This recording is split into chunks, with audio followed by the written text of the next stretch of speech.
Darlings, it's Mummy, Sybil Bruncheon, and it's about 1 o'clock in the morning, and I'm here in Berwyn, Pennsylvania. I can never keep track of where I am exactly. Am I in Westchester or Berwyn? Am I near Valley Forge? I know I'm near King of Prussia, but I'm staying at the Bonvoy, and we're here, the Fairfield by Marriott. It's a Bonvoy hotel, and yes, it's 1 o'clock, midnight, 1 o'clock in the morning, and it's raining. You can see it's kind of raining out there, and it's a sweet sort of quiet late winter spring night. It's chilly, but as quiet as this area is, normally this parking lot would be packed with cars because we're surrounded by all sorts of corporate headquarters. There's one right over there. There's corporate buildings and parks all around this hotel, and normally this is packed. But because of the coronavirus, this hotel is now almost completely locked down. You can see that there's no lights on upstairs. I've just been informed that George and I are literally the only tenants now left on the fourth floor, and there are only three other guests in the entire hotel. So here we are. I'm walking into the hotel, and normally there's people sitting here or coming and going, and this hotel is associated with QVC, so we have lots of people coming and going out of here because QVC, of course, runs 24 hours a day.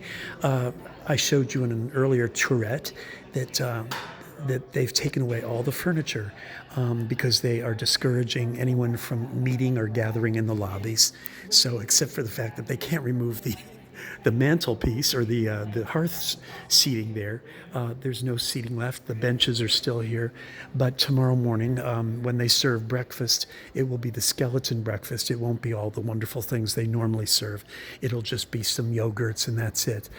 You're allowed to come and pick yogurts up, and they'll have coffee and orange juice and yogurts. They won't be putting out a big spread or anything.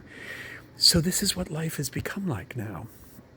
I want to encourage you again to try to keep your hands busy as much as you can.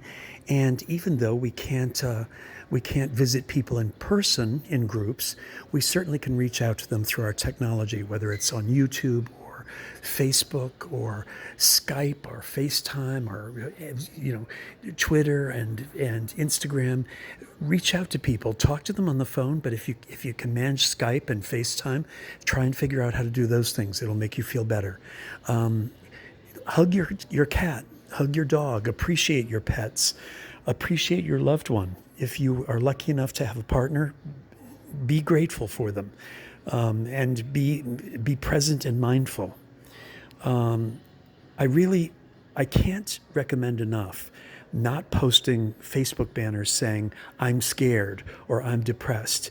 Rather than do that, post something that is cheering and is helpful and helps people feel lovely. If you're scared yourself, post a picture of a flower that you love, or go out for a walk and see new daffodils coming up through the ground, and take a picture of it and post it and say, I'm scared, but this gives me hope. Be expansive, as I said before. Don't be retracting into yourself. Be expansive, be outgoing. We all owe it to each other to help each other to be less afraid. And the way we help ourselves to be less afraid is to help others to be less afraid. Franklin Roosevelt was right. The only thing we have to fear is fear itself. And as I said earlier, if you're going to express any emotion that is quote unquote negative, let it be your anger.